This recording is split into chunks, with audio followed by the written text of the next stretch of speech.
before you got here. Yeah, he is just. I asked him if they hadn't invented internet in North Carolina yet. So apparently.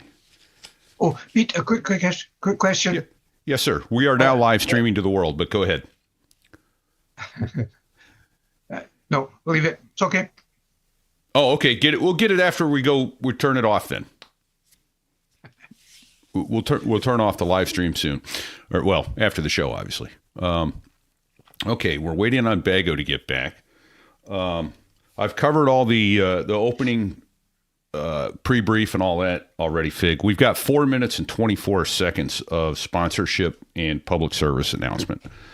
Okay. So once we do that, and I was thinking that so Doc's going to have a So There I Was. After he does that, if you'd come in, introduce yourself, then hand it off to me. I've got an intro to him to talk about who we have, who is not an aviator, but should be very interesting to an aviation podcast. So, okay. Do you edit it, Pete? Yes, sir. Afterwards, yes, sir. Yeah. So if anything that you don't want to put out comes up, you just say so, and we'll take it out of the audio show. So yeah, if I get into a rabbit hole, I'll stop and start again.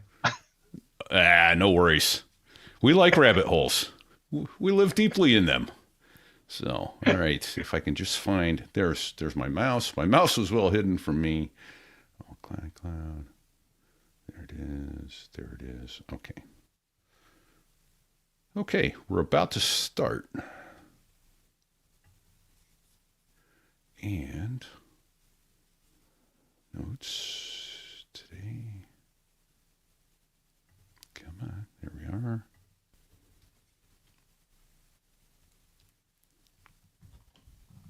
Quiet, numbskulls, I'm broadcasting. This here is a true story about crossing the pond at night in the world's smallest cockpit on the tanker through the weather. Oh, and to the tanker crew who did that, thanks a lot. We really appreciated that. I'm just kidding. No, I'm not.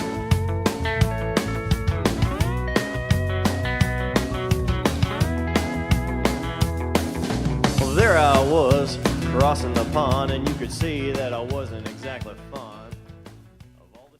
Oh, Pete, I wasn't there, but writing the book, I had to reconstruct his flight in minute detail, and gripping it was. In short, he was heading towards Paris, and having no navigation, he felt if he kept the North Star on his left, he would hit Europe somewhere between Spain and Scotland, and then find his way to Paris. Over to you. Somewhere between Spain and Scotland. That is a large piece of real estate. Holy shit. Hey, that's we're talking about a very special person that made a historical flight, and that is a truly vicious and horrifying So There I Was opening. Welcome, everyone. This is Fig. So There I Was, and I'm in Kansas City, Missouri today. Where's my co-host? Repeat here, coming to you from New Hampshire. And everybody, if you've been listening to our show for a while, you know that every week we offer our thanks to a gent who helped us start this podcast, Dave Hamilton. By sheer coincidence, we are welcoming a man with the same name, but is not the same Dave Hamilton of Backbeat Media.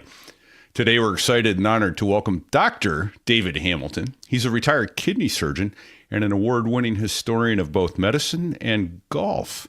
And I'm suspecting soon of aviation. His previous books include The First Transplant Surgeon, The Flawed Genius of Alexis Carrel, World Scientific Publishing in 2016. But here today to talk about his latest historical effort, The Enigmatic Aviator, Charles Lindbergh Revisited.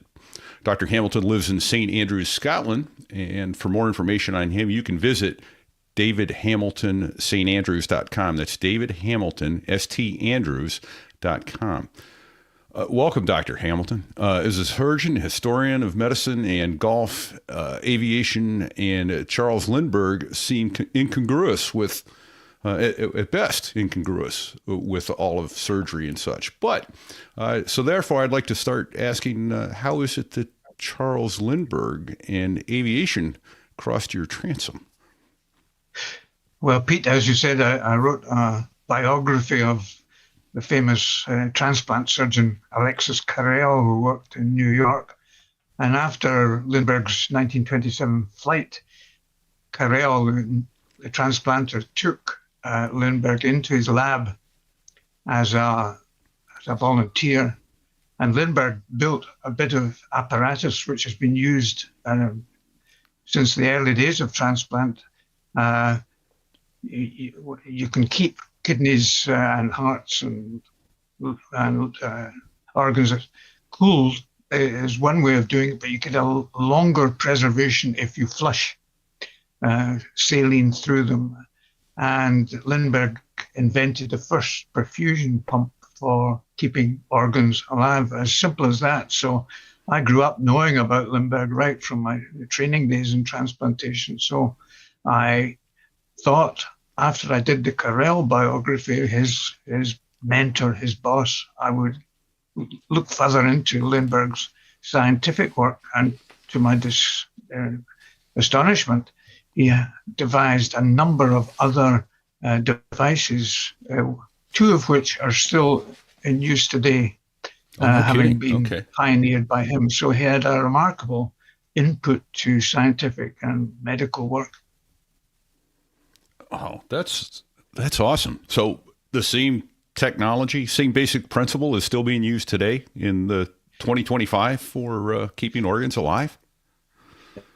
Indeed, particularly livers. The perfusion pumps got more elaborate, and the modern one used for keeping livers alive as long ready for transplant and finding the recipient is exactly the same principle as Lindbergh devised right back in the early 30s, working in, as I say, in New York in this Nobel Prize winner's laboratory. So he was truly a man way ahead of his time, wasn't he? Repeat. This is amazing. I was astonished the more I got into it. And writing this book, Pete, what I did was to go to his archive, and he was a slightly obsessional, compulsive guy, and he never threw anything out. So there in his huge archive at Yale in New Haven was massive detail on his, not only his pump work, but also these other devices which he created. The reason he had these skills was he'd done engineering in Michigan way back as a college student. But he, in the early days of aviation, as you know, the pilots were their own engineers. So he was highly skilled in pumps and perfusion devices, as it were. So he knew what he was doing, and he just applied it to medical research. That's awesome. And having read the book, I can tell you, folks, that he has a family connection there too. His maternal grandfather was a dentist and quite the inventor himself. So this book is well worth a read. It's The Enigmatic Aviator, Charles Lindbergh Revisited, and it's coming out on the 21st of May. Indeed. Which is the anniversary of his arrival. 100-year anniversary. Spain and Scotland. Yeah, somewhere between Spain and Scotland. That's what I hope for when I'm flying across the Atlantic, that I get there somewhere between Spain and Scotland. I'm always surprised. I'm always surprised when we find our way there. Yeah, right. I mean, here's the thing that's funny about that. And Fig, you know this. Back when we were flying with INSs, we thought, hey, those are pretty cool. And you would see an airplane going across the ocean in the other direction on the same airway as you, and it'd be within a mile or so. Now we're within, generally speaking, about 3 feet of our course, and we pass right over and under each other. Constantly. Yeah.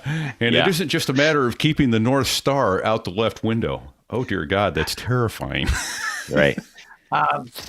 Pete, I was being a wee bit flippant. What in fact he did was he got a globe. When he was planning the flight, he got a globe and he put a bit of string from Long Island to Paris on the Great Circle route. And he divided it into 1 hourly sections. Okay. So knowing his airspeed, which is about 100 miles an hour on the compass bearing, if he kept that 100 miles an hour on that compass bearing for an hour, he knew where he would hope to be. His problem was drift, sideways drift. There was no drift indicators, no apparatus for measuring that. So he was scared that side winds would blow him off course, up or down to Scotland or Spain. Wow. But he, in fact, with his dead reckoning method, he landed over Dingle Bay in Ireland pretty well on course from his bit of string over the globe, and with dead reckoning calculations. And he had a following wind all the way. How about that? Wow. Yeah. Well, so he must not have had some crazy. Must not have had crazy crosswinds, that day. Wow. It's actually a brilliant approach to it too. When you think about it, how are you going to do it? But at least if he had engine trouble, he had plenty of engine. Oh no, wait a minute. He didn't have plenty of engines either. He had one. There was the big argument between a single engine plane and a 3-engine plane, which the others had tried. And his argument was that with a 3-engine plane, you might lose one engine and you'd be in trouble. So he argued personally successfully.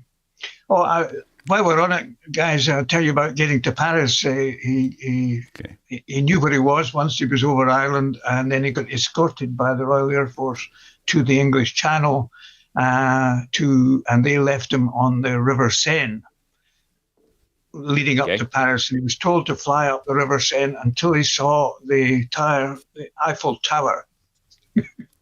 Okay. But when he reached the Eiffel Tower, he was to turn left for 10 minutes and he would see Le Bourget Airport. Now, it was lit up. It was very unusual. America didn't have lit airways, lit airfields, lit concrete ones. But sure. Okay. Le Bourget was lit. The trouble was there was 50,000 Parisians had come out in their cars. Oh no! And the headlights were all around this place, and he was a bit confused. He couldn't make out the runway, and had to circle until he got it. Wow! Well, at least they weren't on the runway, but. When he landed, they went out and ripped bits off the plane. His logbook disappeared. Souvenir hunters just grabbed everything they could. Oh my gosh! Wow. Up the river, hit the tower, turn left, go 10 minutes. You'll see the lights. Can't miss it. You can't miss it. Can't miss it. Easy one. Oh, man. So,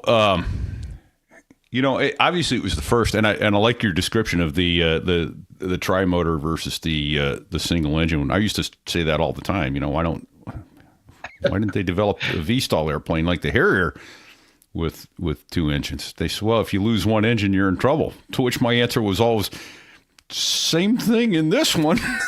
Right. If you lose an engine, you've got problems. Yeah. But so his just to put things in a timeline, he was 27 when he crossed the Atlantic. Is that right? 26? 25. He was born in 2002, right? 23, I think.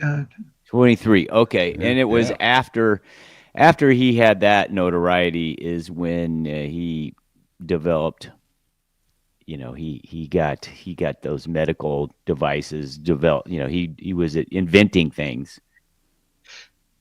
That was a few years later, just after the flight.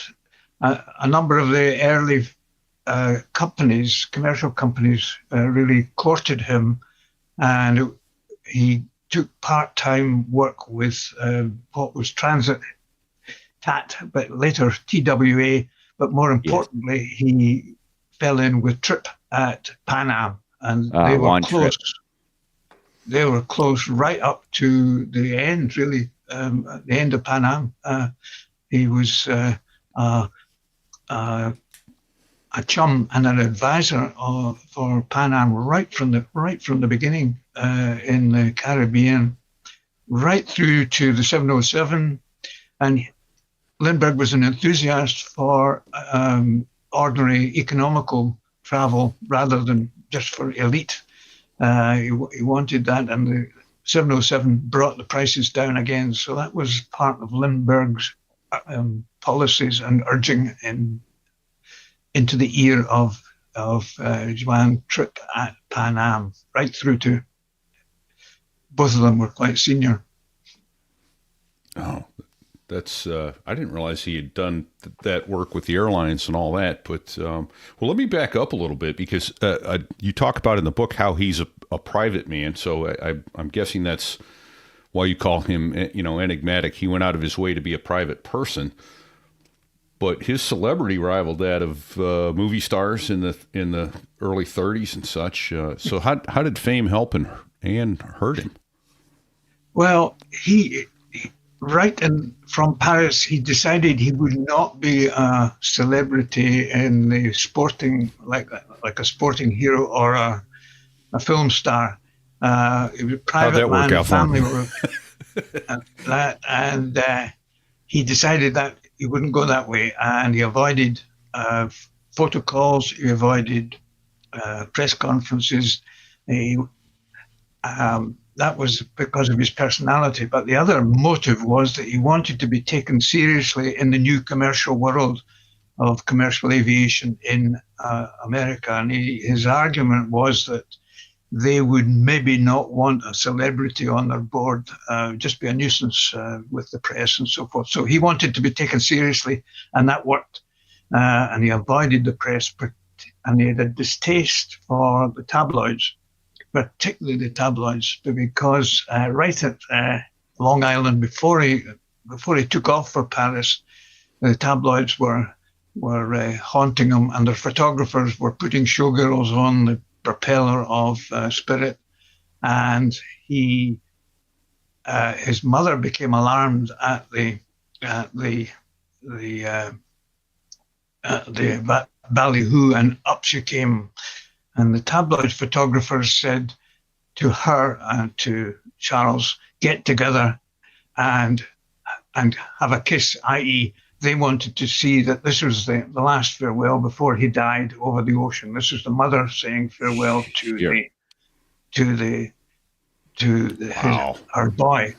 And she was very private, and she refused to do this kiss. So the tabloids simply went back to New York office and got separate photographs of the two of them, cut them out, stitched them together, and announced that this was the mother's farewell to the boy. It was called a composogram. That was ruthless tabloids at the time. So from that point on, he decided he was having nothing to do with the popular press and shunned them. They couldn't drop him because he was so popular with the ordinary people. Some people said it was a deliberate like Greta Garbo was a deliberate hiding to increase his mystique, but it wasn't. That was the way he was built, and he wanted to be taken seriously in the aviation world and science. If you pander to the tabloids, that was, he reckoned, a disaster. Well, I'm glad that's not an issue anymore these days. Tabloid press. Oh, wait a minute. Jeez. That's incredible. Yeah. But Well, they were early vicious Photoshop or AI, huh? I mean, Yeah, they were vicious and slime balls way back then. amazing. Not much has changed. No. The royalty, the European royalty, and our royalty have the same problem of maintaining a distance from the press, and it's called never explain, never complain, so that they retain this royal mystique by never complaining and never explaining press stories. Sure. Right. Well, and that's certainly a double-edged sword, or however many edges it is. If in that position, if you start complaining, you're going to lose a lot of sympathy much faster than you gain any. So, wow. So he managed to stay he private. eventually had in 1931. He had a showdown with the tabloids when, after the baby was born. This is the baby that was kidnapped and murdered. He took a photograph of the baby. He couldn't trust photographers or developers, so he was skilled in photography from his Air Force training, Air Corps training. They did aerial photography, so he was multi-skilled. He took the picture, developed it himself, so nobody could pinch it. And had for once a news conference, and the serious newspapers were summoned, and the tabloids were kept out. The picture of the baby was handed out to the serious press, and the tabloids were kept outside.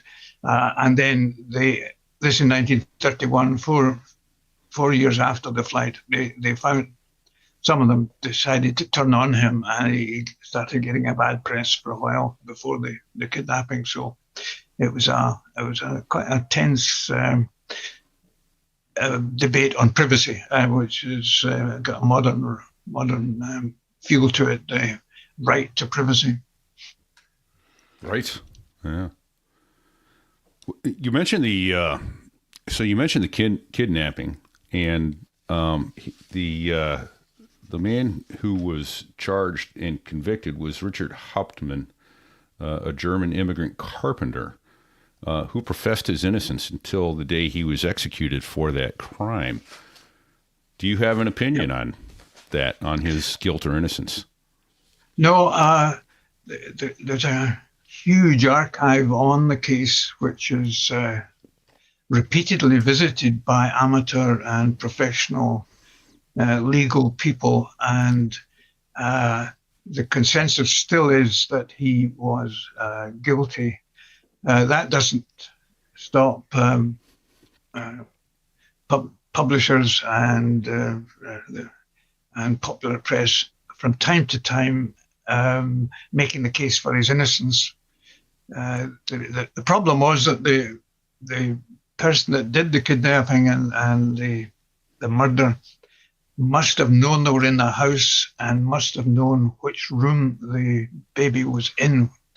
That's quite remarkable. So the only caveat I have, and the consensus, is that the Hauptmann had some sort of inside knowledge into the family's movements and the design of the house, and that might have come from her, the mother, and family in New Jersey. They had a big house with 30 servants, some of whom lived outside and had a social life outside, and were not above being bribed by the press for Lindbergh and his wife's movements. So it's possible that Hauptmann that's the only thing that is up in the air still, that Hauptmann got inside information, maybe from family, the mother's family, rich family, extensive staff at their New Jersey residence. So, Doc, did Charles Lindbergh come from a wealthy family? Sorry, I missed that. Did Charles Lindbergh, was he born into a wealthy family? No, His father was a congressman, lawmaker, lawyer, not wealthy. There was no family money from her side, his mother's side. Okay. His first financial break, as it were, was after the Paris flight. There was a ghostwritten book cobbled together by the New York Times Paris journalist and from the press cuttings. And when he arrived back in America, this was going to the printer. And I think from what I've said and you've said, you realize how personal and private a man he was. And he didn't like the book. He said, "This isn't me. It's too popular. It's too flashy, and I'm a serious person." And the publisher was the bookshops were ready, so he wrote a very simple, straightforward, lacking emotion description. But it sold and sold and sold. So to answer your question, within months of getting back from Paris, he had income from the book.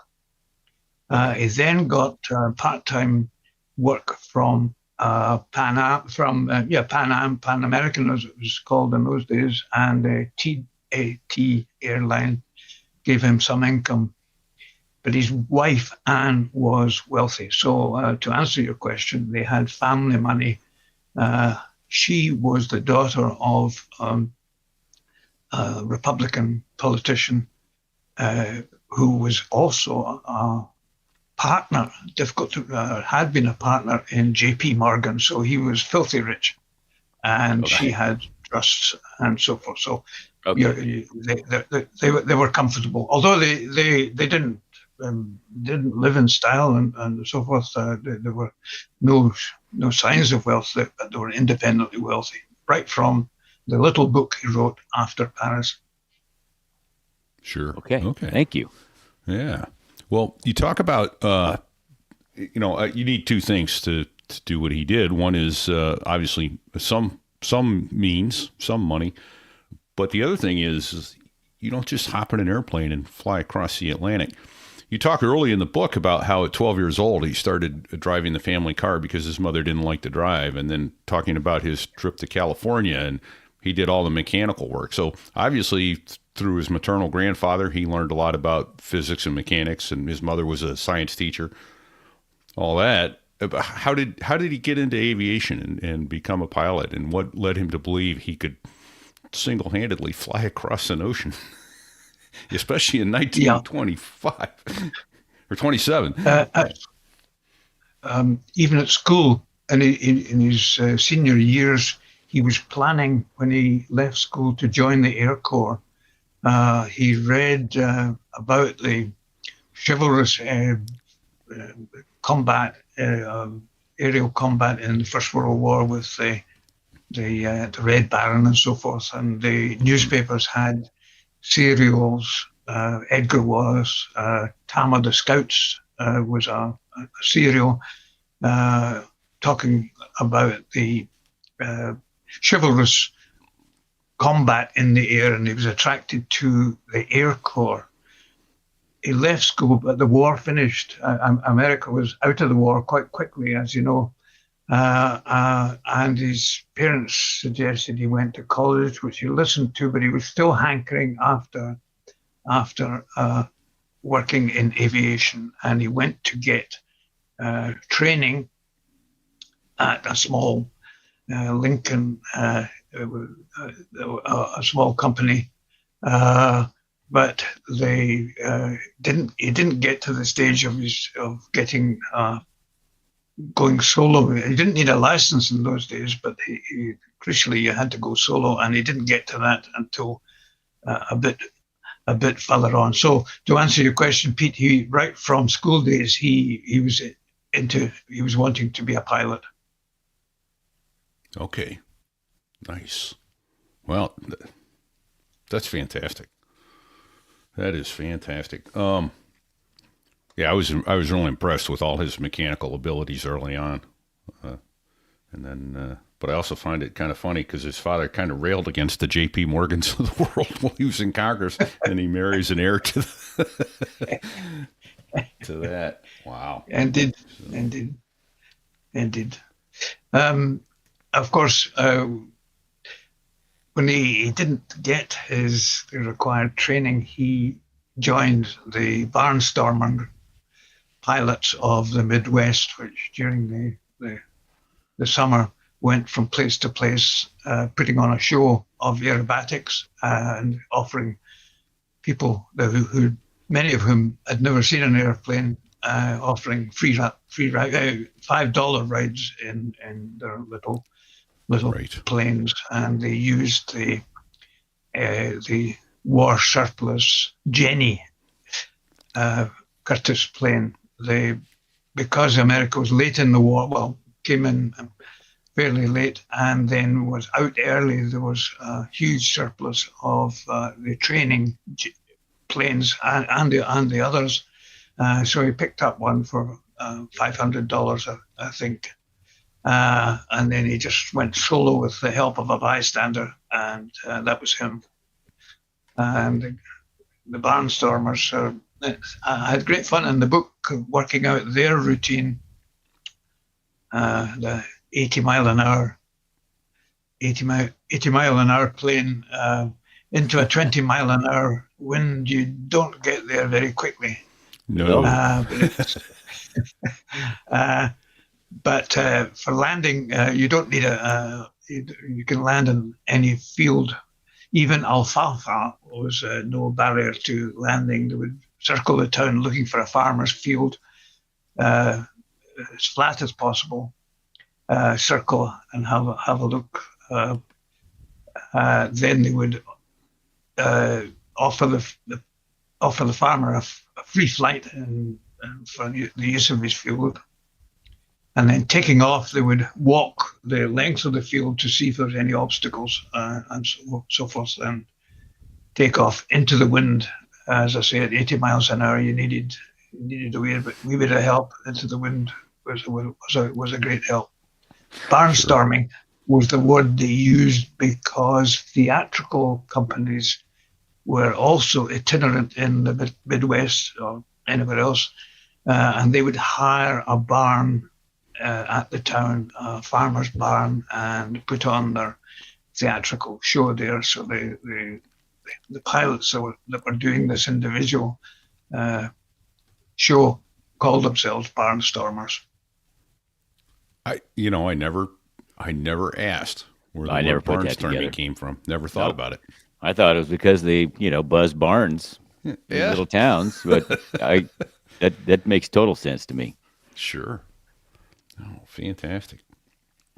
So you talked about his wife a little bit. It was Anne Morrow, so she was a writer.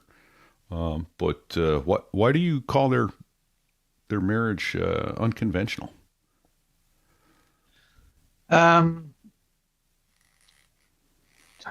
Two or three aspects to that. First of all, she was a college student of English.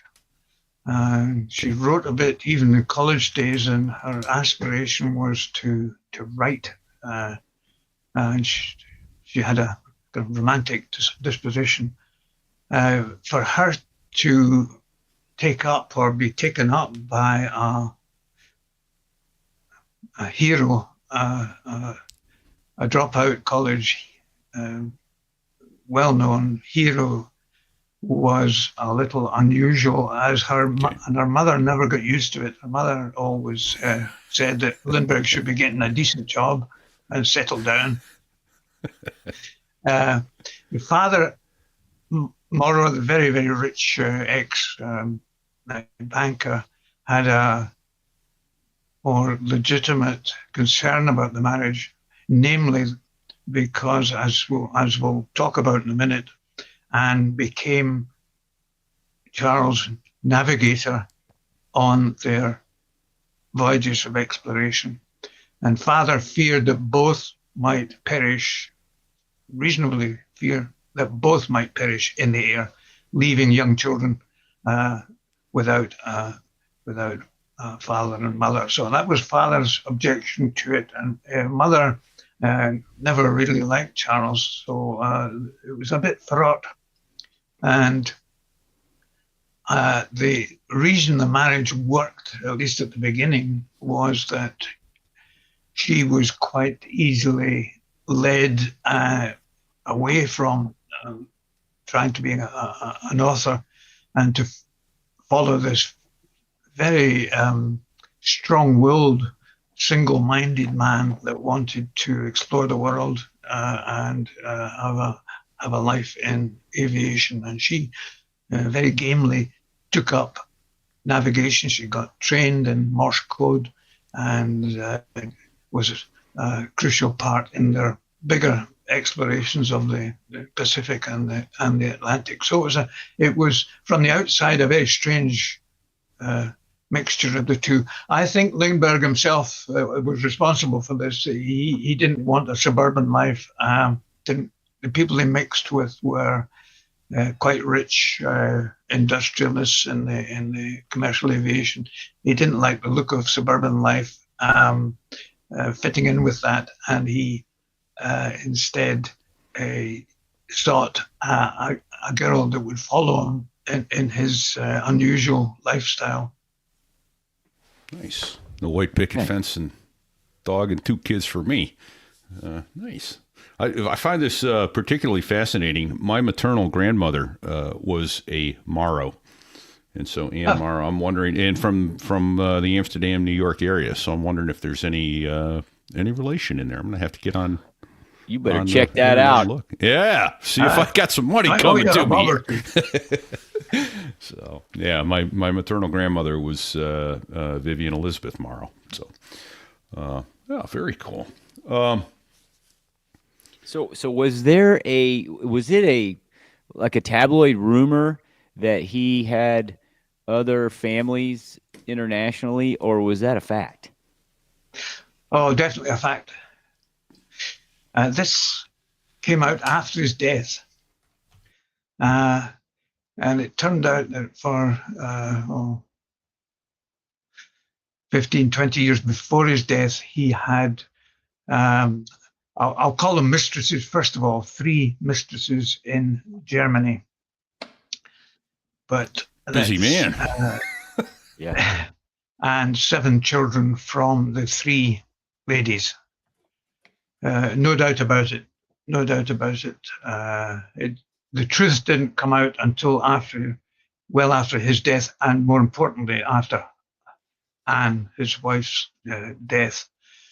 Now, I use mistress, which would imply that he was if you use that word, which is wrong in this case, suggests that this was a big sexual adventure. But he was a very prudish man all his life. He never had a date at college. He never had a date until he, quite out the blue, proposed to Anne Morrow, much to her surprise and the family's surprise. He'd never had a date. So the idea that he was a philanderer is wrong. So why did he have 3 secret families? And the answer was that he I put this forward with great difficulty. He had a duty to the human race as an intelligent man, well off money. He felt he had a duty to leave a lot of children. And he got to work, and he also felt they needed a bit of genetic variety, so that to ask another lady to have 7 was a bit much. So he spread the plan, as he called it, among 3 ladies who all knew each other. Oh, darn. That was going to be my next question. That's dangerous. Yeah. Yeah, I don't think you want your girlfriends knowing each other. Oh, well, not in this case. Okay. Oh. Right. Now, the odd thing is that early in their marriage, Anne, in her diary, says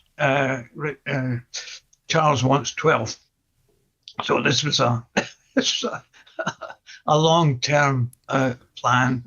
I see Elon Musk is using the same argument that a talented rich man like Musk There you go. should leave a lot of children behind. So this was Lindbergh's private plan, and with his, as you gather from some of my other remarks, he had a very controlling personality. He got people to follow him when he had a clear sense of direction. So these three ladies in Germany were known to each other. The families were known to each other. They were all looked after well from a money point of view.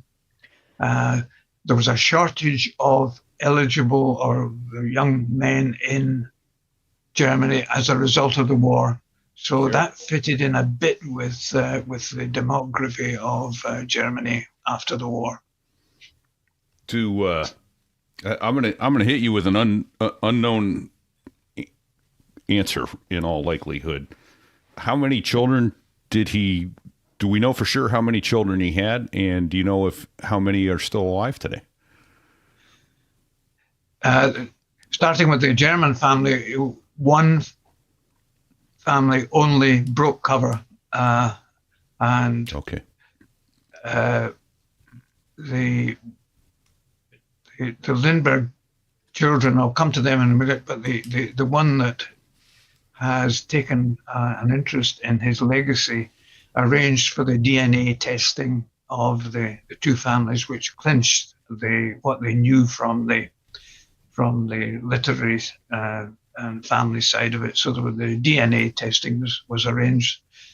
The other two German families have never been broken cover, but a book was written in Germany on the one that did so. Of the Lindbergh's own family, the five with Anne,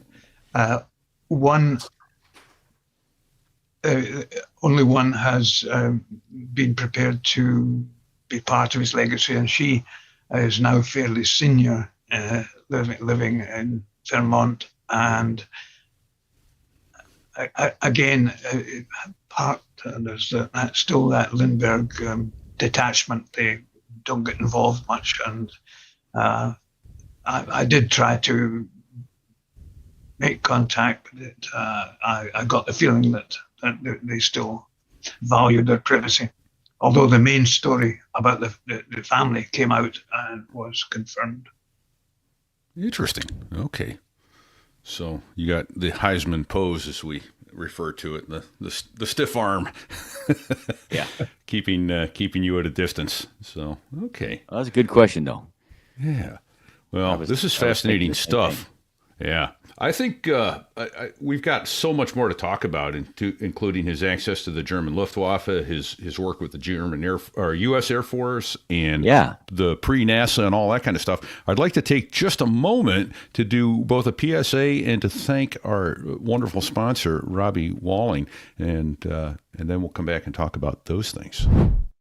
So there I was, remembering why we started flying in the first place.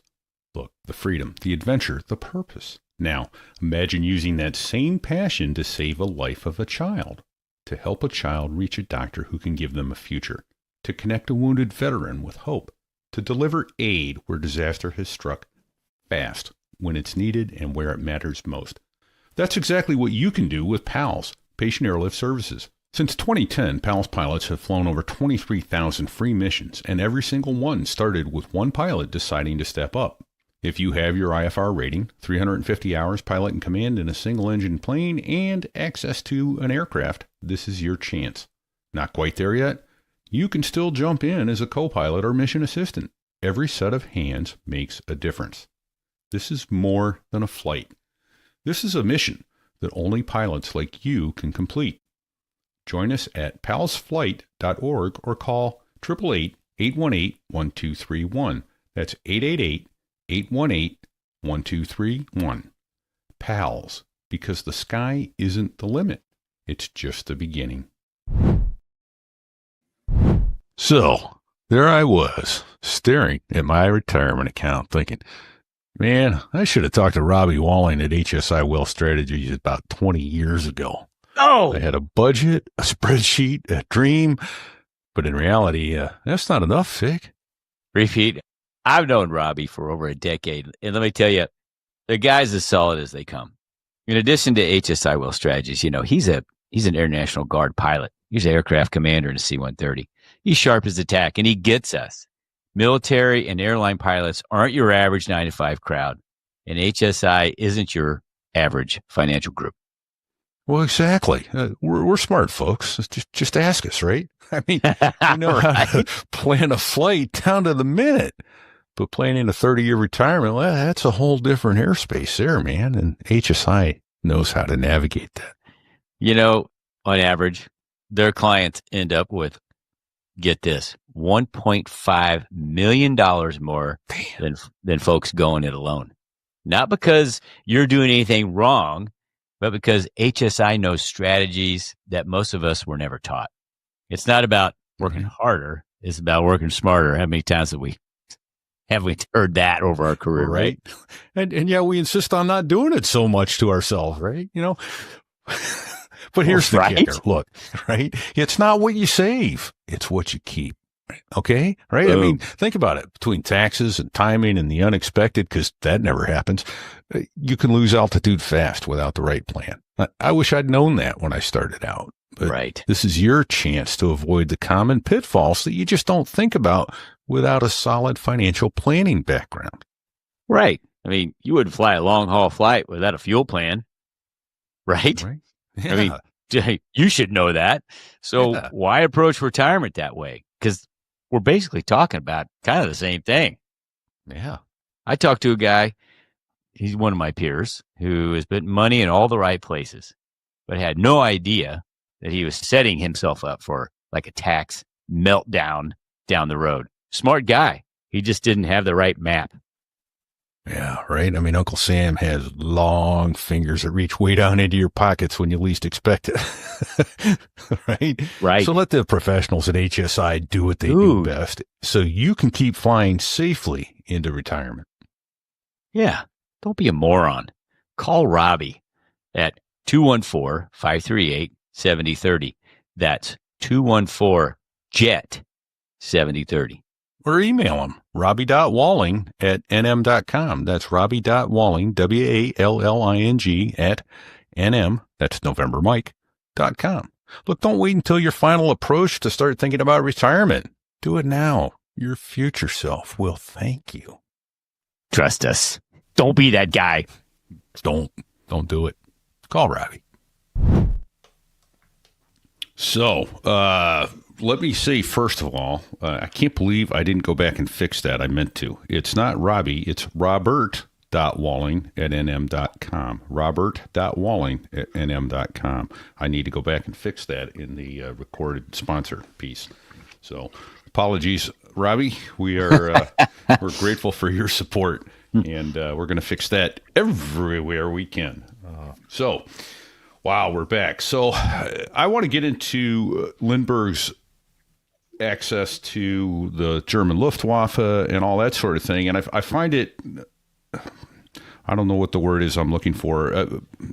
Ironic isn't it, but it's at counter purposes, it seems. He was against early involvement in foreign entanglements and that sort of thing, yet he had access to the Luftwaffe, and perhaps that's why he was against any early involvement. Can you tell us about what his stance was on isolationism is a good word for it, I suppose, and why he got access to the Luftwaffe and what that insight gave him to pass along? Yeah. There's two dimensions of this. The first is we'll put them. I'll put them in the other order, if I may. That he got involved with studying the Luftwaffe, and then once he'd urged everybody, France, Germany, and America, to rearm and particularly to build huge, comparable air forces. Having done that, crucially, nobody did more to urge the rearmament, as it were, and to build a modern air force in America. Having done that, he wanted America to be strong, but to stay out of the European war, let Europe fix it themselves. So that's it. So if I could go back to the Luftwaffe story, after the kidnapping and trial and of Hauptmann, things were a bit difficult for him in America. The tabloids and some of Hauptmann's supporters turned against him. They were getting hate messages from the trolls and further danger to their newly born second son, and they decided to leave.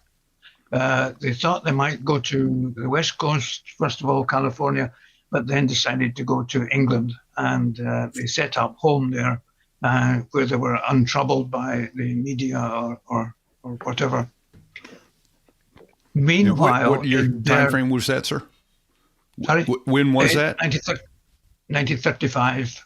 Okay. Just at the end of 1935, they left. So it's 1936. They are in England. Okay.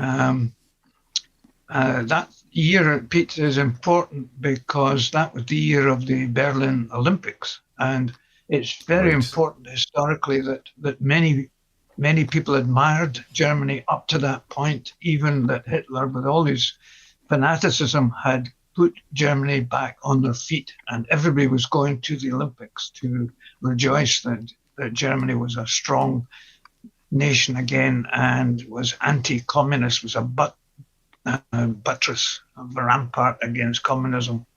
Anyway, someone in the Berlin American embassy heard that the Germans were welcoming celebrities to Berlin at the time of the Olympics, and they reckoned that if they could get Lindbergh to come, Lindbergh might be shown the obvious strength of the Luftwaffe, and that's exactly what happened. The Luftwaffe were delighted to get Lindbergh as a visitor, and they showed him everything they had. Lindbergh was a fair man, and he said, be careful what you show me, because I am reporting back to intelligence in Washington, which he did, and everybody was happy at the situation. So he had 3 visits in all to Germany, and he was responsible for the sudden increase in the Air Corps that Roosevelt announced in 1938. It took 2 years before America realized that America had to be strong militarily and in the air. If only for defense. This was before talking of entering war. This was purely for a strong defense. Right, so there was a lot of saber rattling in Europe at that point in time, but rounds weren't being sent downrange as yet, correct? Yeah. Okay. So the debate on intervention came later when Hitler really was rampaging in Europe. The question was whether America should join in. The terminology is important. The isolationists didn't like the term isolation because they said we're not isolating ourselves other than militarily. We are an international proud nation, and they preferred the term anti-intervention, restricting it to the war. And that didn't happen. Lindbergh was not involved in that until 1936, when he decided to speak out against America joining in the European war, just as his father had done in World War I. Okay, interesting. All right. So he gained access to the Luftwaffe as a celebrity then. Yes, they were, like everybody else, Lindbergh's name opened doors. Nice. And the American embassy were delighted when Goering and the German leaders of the Luftwaffe made him welcome. And of course, he was a highly articulate guy that knew about planes. He'd been in aviation since the Jenny, since the wee biplanes. He was an engineer. He knew about engines, and he realized a number of things. It's often said that he just warned about the numbers, the size of the Luftwaffe, but he could see the quality of the pilots. And another thing which is never emphasized, and I do that in the book, namely that the Luftwaffe was backed by basic scientific laboratories and research departments producing better quality planes and better quality engines, so that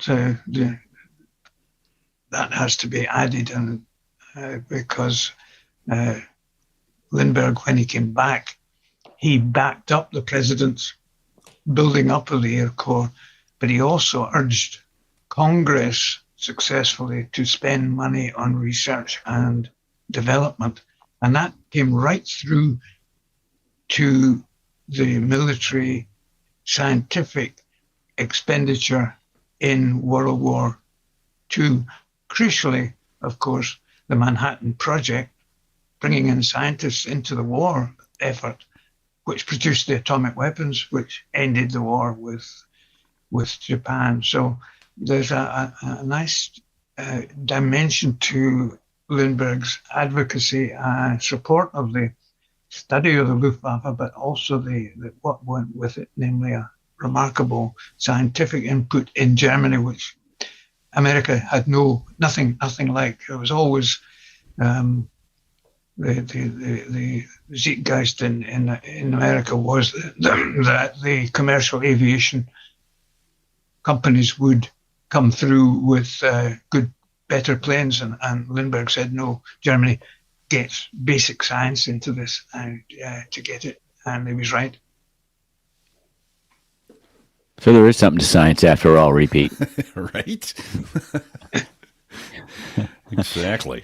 Oh, so Doctor, did the, in your book, I'm looking through these quick notes, and he had some influence on the development of the modern Air Force, of our U.S. Air Force. Are you referring to how science went into development?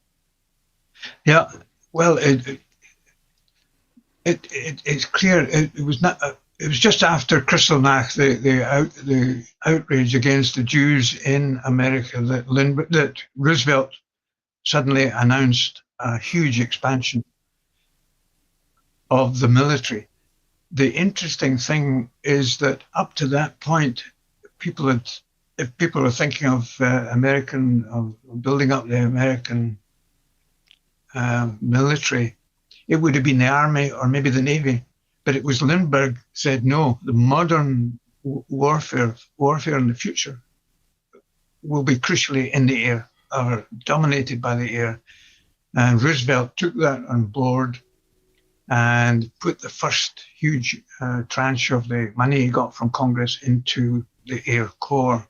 A guy called Hap Arnold was put in charge.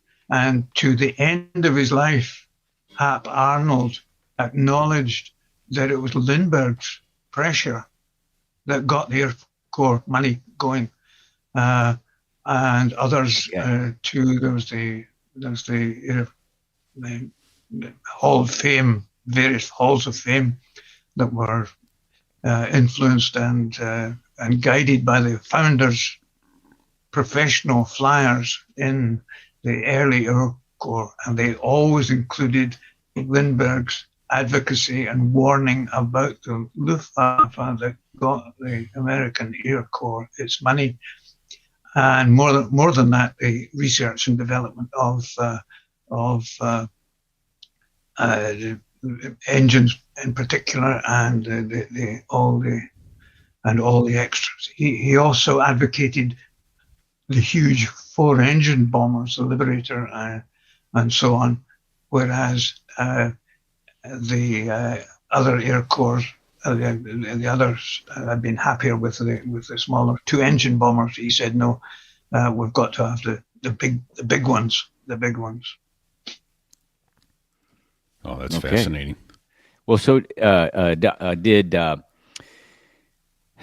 I may be going too far ahead, but you speak or you talk you write about how I guess this FDR smeared Lindbergh in the 40s, including the claim that he was a Nazi sympathizer or a Nazi party member or something like. Can you talk to that? And why he did that? From what was said up to now, it's quite clear that Lindbergh in Europe, and when he returned in 1935, was a great patriot and almost single-handed had convinced the White House, if not Congress, convinced the White House to rearm and particularly put the huge new money into the Air Corps. So he was a great patriot in that way. Now, in mid-1935, the decision was how to help Britain. Britain looked as if it was going to go under Hitler, and Roosevelt's determined to get America to help with sending material and money. Sending troops was quite another matter, but Lindbergh decided that America should stay out and let Europe have their usual 4-year war and come to an armistice and peace talks and so forth. So he set up a personal, at first a personal campaign against Roosevelt, but they had a very well-supported grassroots organization, the America First Committee, that he was the principal speaker for eventually. Now, this was getting into politics, and it was dirty politics. At least on Roosevelt's side, Roosevelt had some attack dog congressmen who could be relied on to complain about Lindbergh's speeches, trying to keep America out of the war. The president had favorite columnists, notably Walter Winchell and others who could be relied on to support him. And between them, they mounted a pretty dirty campaign, which included the bizarre, from what I've told you already, suggestion that Lindbergh was not a patriot and in fact was a closet Nazi, in spite of he'd done everything to protect Britain, France and America from the Luftwaffe and from the Nazis. So it was an easy insult to make, even that he was a fifth columnist, i.e. he was a closet secret plotter waiting for Hitler to come in, and he would help Hitler become to conquer America. So it was one of these unpleasant political yaboo name calling that's remembered to this day. Although Lindbergh himself was, as always, dignified and restrained. Now, as you said, that aiding the Roosevelt was the FBI. Roosevelt illegally told the FBI to wiretap the Lindbergh and the other opponents in that organization, the America First Committee. And the FBI were delighted to do the president's wishes illegally, although they didn't get anything significant. And eventually the FBI later on said Lindbergh was blameless. Sure. Wow. And then I grew up in a time when we had always looked to Lindbergh, mostly, probably 98% towards his contributions to aviation and his first solo flight across the Atlantic and that sort of thing. And then it was fairly recently, I've heard people say, "Oh yeah, no, he was an anti-Semite and a Nazi sympathizer, and yada yada yada." And you talk also about, I guess it's called not fan fiction. What's the word I'm looking for? A docu-novel, docu-fiction novel by a gent named Philip Roth. Can you tell how he further besmirched? Well, this novel that you mentioned came out in 2004. And just to recap, in the 50s, 60s, and 70s, right up to Lindbergh's death, he was still an icon, an American hero, although a reclusive one, as usual. To kind of hint at his standing, successive White Houses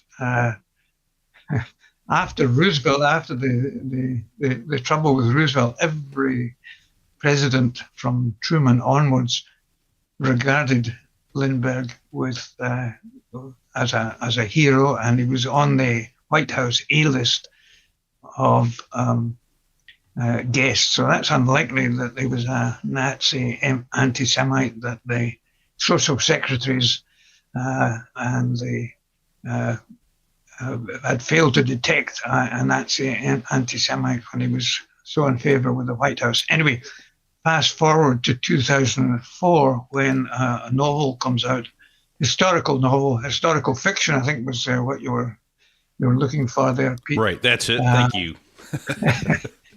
Historical fiction. Fiction being the functional word.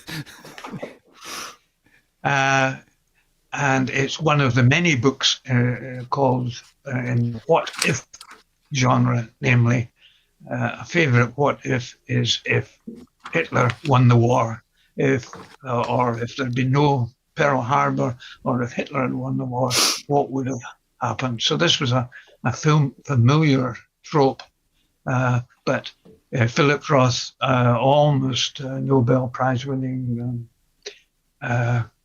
novelist, latched onto this and added in that Hitler wins the war.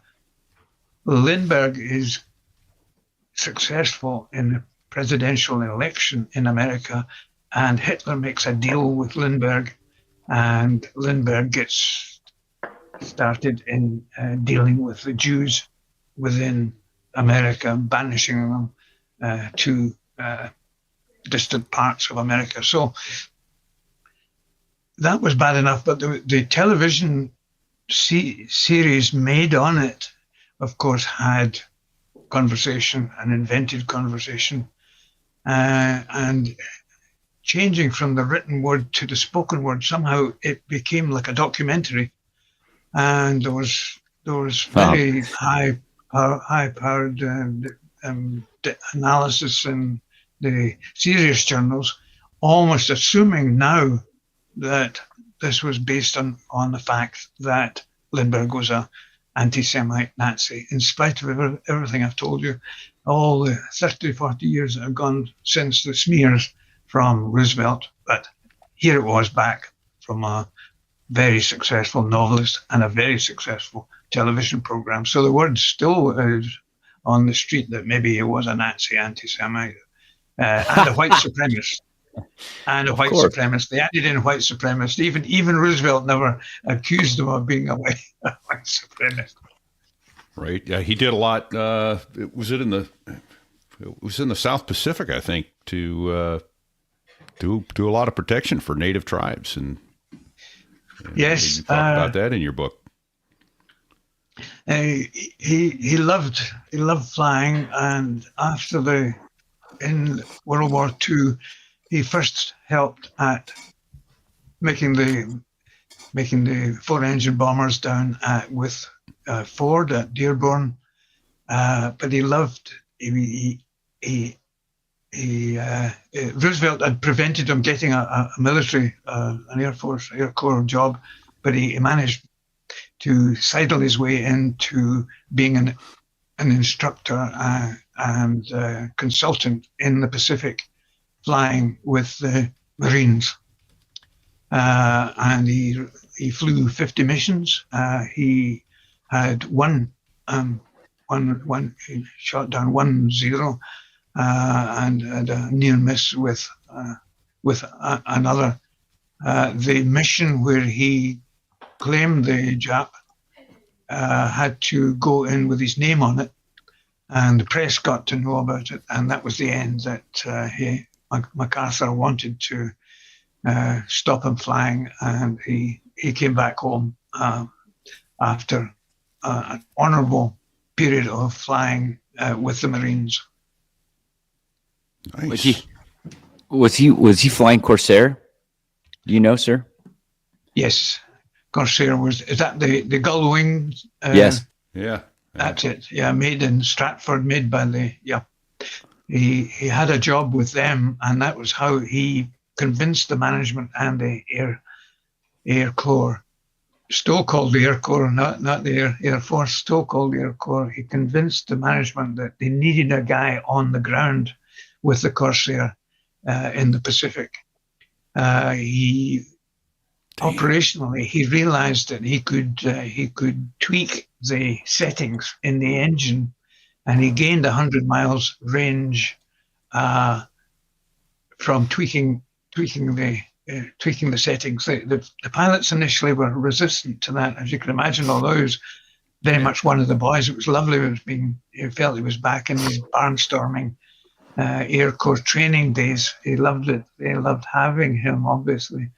But when he flew his missions, he was coming back with more gas left in the tank, and he told them, he showed them how to tweak the engine and get another 100 miles out of it. So he characteristically, he was a techno improvising, improving to the end, and then he came back. I never knew that. I never knew about the 0 kill. One. No. Yep. That was buried. That's been buried pretty deep. Right? No idea. He describes it in his... I'm sorry, you say he describes it? He describes it in his couple of books after the war. In Flight and Life, he describes his most harrowing moments. His first book after Paris, he because he was a very private individual at that point, didn't want any publicity. His book was very lacking in emotion and drama, but he unbuttoned a bit as he got older, and after the Second World War. The Flight and Life book has these heroic descriptions which he avoided before. He avoided drama. Also, he experimented with high level, with how much oxygen was needed. His involvement was in the Air Corps was pushing towards bigger planes, flying higher, and he needed to get advice on whether you needed oxygen masks or not. And he pushed experiments himself as high as he could to see if you got warning about oxygen lack, if you knew you were going to faint.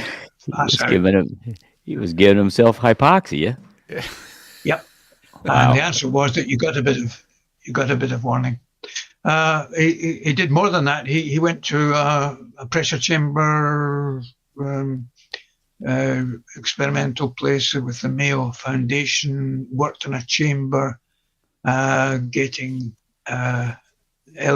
going up to 40, 50, 45,000 feet, experimenting on himself to see if you got warning and so forth. So he did it scientifically as usual, and then could advise the new planes, which were their oxygen. Also, the need if you were in a Liberator or Fortress, Flying Fortress, and it was struck, it was going down or at altitude, he had to work out how fast they could get from the cockpit oxygen to the parachute. Had a little oxygen tank. You had to work out how many seconds and then how close together they were. And so he did all that as usual. Hidden. This is where we come into this, Pete, this hidden scientific side he had to his life.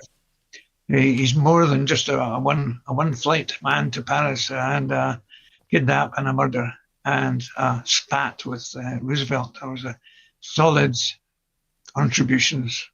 That's all fascinating.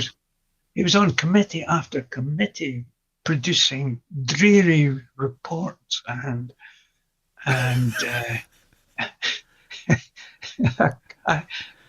which the biographers all have given up on, but I fortunately have rescued the significance of them. And once he was on the committee, so. he was often made the chairman. It was he did so well in committee, the grind of committee work, that he was made the chairman repeatedly. Oh, that's fascinating. So many layers of onion to this man that no one's ever really heard about. Really, right. Yeah. Sorry. Stuff. Well, it was easy for biographers just to do the Paris flight, the kidnap, the fight with Roosevelt, and leave out all this other stuff, which I was absolutely delighted. Me layers of onion, as you say. You've dug into this like crazy. That's awesome. Well, how hard was it? How hard was it to find this stuff that was buried? I mean, how did you go about that? Oh, you just have to go and sit in Yale library, and they bring me. I was at it 6 years, coming from Scotland repeatedly. That's took a long time, and they just box after box after box at Yale. That's serious commitment. That's fantastic. Yeah, well, thank you. Yeah, this is awesome, and this sheds such it's really a new light on an old story. So early on, you talked about. Go ahead, please. No, just to complete the chairmanship thing, I said earlier, he was put on worthy committees, and the biographers usually explain that as them adding a colourful celebrity to their committee.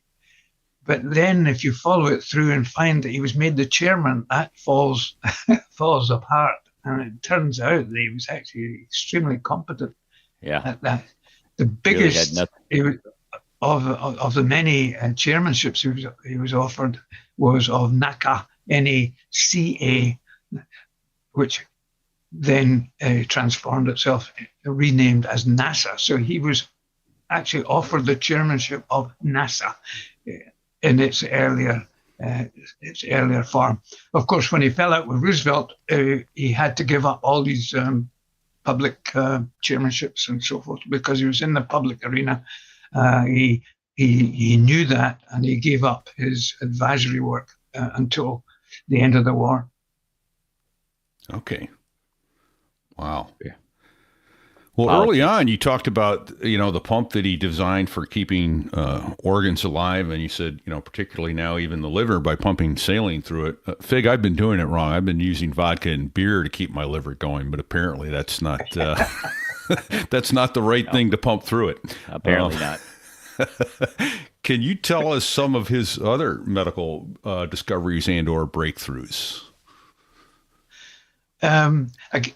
Again, for the other biographers, they gave up after that, but he went into this Nobel Prize winner's lab, and he was a bit taken aback how primitive some of their instrumentation was for a guy that came out of, who was familiar with aero engines and so forth.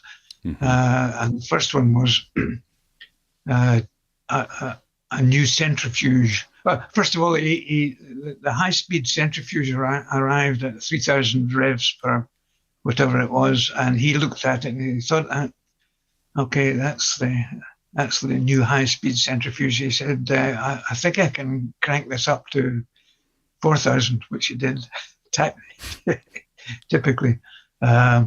It's a bit boring, but it was centrifuge tube, a complicated centrifuge tube, which is used to nowadays mostly to separate antibodies out from serum. It's a bit boring. Sure. And then the other one was a complicated type of centrifuge which separates out the blood cells, the red blood cells, from the plasma in blood. So prior to transfusion, this is done routinely, separating out the red cells or keeping the plasma separate. So he was the first to devise a machine to do that. Both of these things in the lab. I feel so insignificant. Yeah. Yeah, I know. I feel the same way. Wow. He also, just to complete it, he got a high pressure chamber built for looking at the oxygen requirements, again, in animal experiments, which led him into his oxygen studies for pilots. And he also looked at hypothermia, low temperature animal work. And he made the visionary suggestion that hypothermia, you could do heart surgery, which was impossible up to that point. But he suggested to his boss, Carrel, that human hypothermia would give you time to do heart surgery. Carrel failed to rise to that idea. And 10 years later, that was exactly what the heart surgeons did for their first 3 or 4 years before they got the pump, the bypass pump that we know about. They tried hypothermia, and Lindbergh had been into that among his many ideas, which he threw out, which I discovered in his archives. No kidding. So he was into lowering the body temperature, slowing down the metabolism to give the surgeon more time to accomplish the transplant. Yes, exactly that. But his boss, Carrel, failed to understand the significance of that. Lindbergh was in England at this time, but he was sending 2 or 3 letters back and forth to the lab, keeping in touch and doing some animal experiments himself in England, which again was unknown to the biographers. Yeah, because they didn't do their research like somebody else we know that did the research we happen to be talking to right now. Well done, sir. Yeah. Wow. Yeah. Well, I've got one last question then, I guess, before we land the airplane, and that's how would you say can his tarnished reputation be redeemed? Is it possible for him to be remembered in history as both the hero? I mean, we're all broken human beings. If you can't look at somebody as flawed, then there's only one person in history who is not to be looked at as a flawed human being. So we obviously have to take the foibles and mistakes of a person, but can his reputation be redeemed? Yes. That's why I put the word revisited into my title of the book, to imply that I'm going back and having a revisionist stance. So I'm on a bit of a roll, a bit of a campaign, because we've got 2 years until the big birthday, 2 years until the 100-year celebration. Right. Let's leave out celebration just a moment, until the 100-year has passed since the Paris flight. So what I'm trying to do now, after the book's out, is to modify or reverse that denigration that came out entirely from a novel, not from historians or new discoveries or what. I'm trying to put this guy back on the pedestal that was deserved, and I've got this opportunity because for the celebrations in 2 years' time, I'm going to try and make sure these folk have read my book, at least, or are listening to me, that this man has been traduced and diminished and indeed almost insulted. in 2004 and get it back. From what we've discussed, obviously, he's got one big flaw, and it's the only one, and that was having the extra 3 families in Germany, and that's you can't defend that, of course, and it's indefensible in human and moral terms, but it's explicable is not the right word, but he internally, it was not philandering. He was not having 3 sexual mistresses. It was a gift to the gift. It was to intentional. The human race. So that's a difficult one for me to cope with, but I'm on a roll. I'm ready for 2027. You'll have me back on the program then, I hope. Absolutely. Absolutely. If you'll come we'll back and we'll do it. We'll do a live show that day. If you'll do it with us, we'll make a way to do that. And So, you know what? We'll continue From to Paris, talk let's go about to your. Paris. Yeah. Let's go to Paris and do it from Paris. Perfect. I'm in. Fig? I like that idea a lot. Yeah. That'll be fun. We could My do it wife live would from sure Le like that Bourget. idea. Yeah. Yeah. That Well, thank would you, be sir. something. Thank you for spending the time to tell us about your book. And, it's an honor, first of all, to be in your company. And I really do appreciate the fact of how much work you did to dig the stories out of all those boxes Right. that nobody else took the trouble to do. Absolutely. We need to throw some other thank yous out here as we land this airplane, Fig. First of all our veterans and their families. We wouldn't be here without you. So thank you to all of our veterans, both currently active and formerly active. Big thanks to Dave Hamilton, not Dr. David Hamilton, this but a one. big thanks to Dave Hamilton and Sadie over at backmeetmedia.com for supporting the show, and to our badass photographer at BDS Aviation Photography, Brad Silcott. Thanks for keeping us looking sharp, sir. Indeed. Thank you, badass. And Fig, we got to give a shout out to Bago and Sticks for everything they do behind the scenes. We're flying solo today, as it were. Bago was in and out a couple times. I saw him in Yeah. the background there. The internet in North Carolina is kicking his ass right now. They apparently haven't invented internet in North Carolina, and then and Sticks is just slacking. He's off on vacation, so you know what? He needs that. That's okay. Right. He And one of deserves and a former Kings Point buddy of his was here live too to say hello. So Well. thanks, Greg. We noticed it, but Sticks is slacking today, so can't help you out much with that. So. Hey, don't forget to grab some merch. You can find it all at sothereiwas.us/merch. It's bikini season. We're rapidly approaching bikini season, and we have an awesome bikini and a towel to go with it.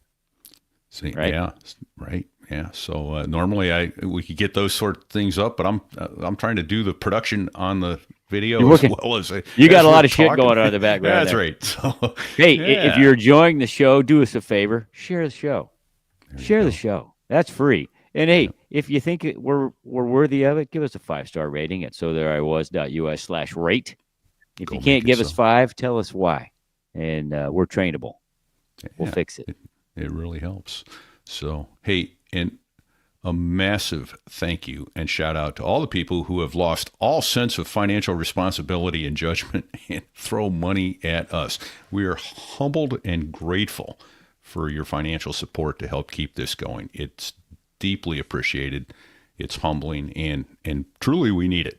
We could not keep doing this without the support that we get from everybody. So thank you.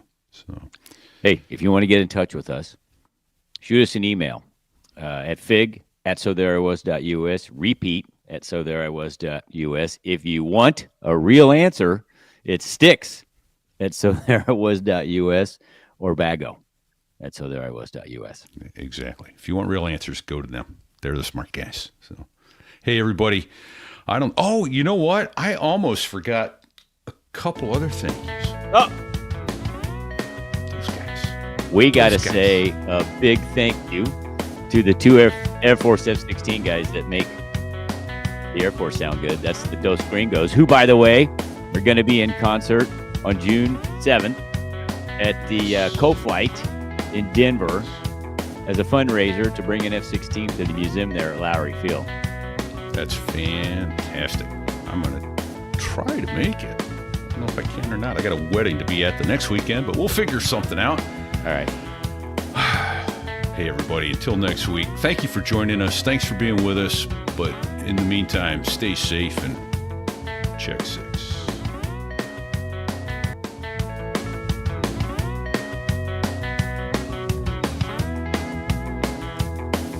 Well, there I was, crossing the pond, and you could see that I wasn't exactly fond of all the shit I was wearing on that day. Now an F-16 is cramped enough, but it's even worse with all that stuff supposed to save your life. But we knew there was no way. 'Cause when you're going down the North Atlantic, man, it's over.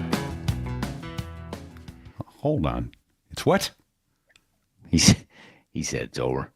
It's over. When you're going down to the North Atlantic. Lindbergh wouldn't want to hear that.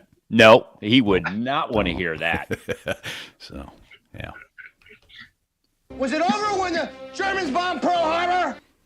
Absolutely not. The Germans? Let him go. Let him go. He's on a roll. He's on a roll. All right. We are out, everybody. Thank you so much. Folks, I'm going to end the live stream here pretty quickly so we can give the show a break and get on to the extras. So here we go. Take care, everybody. Thanks for joining us with the late notice. Many blessings.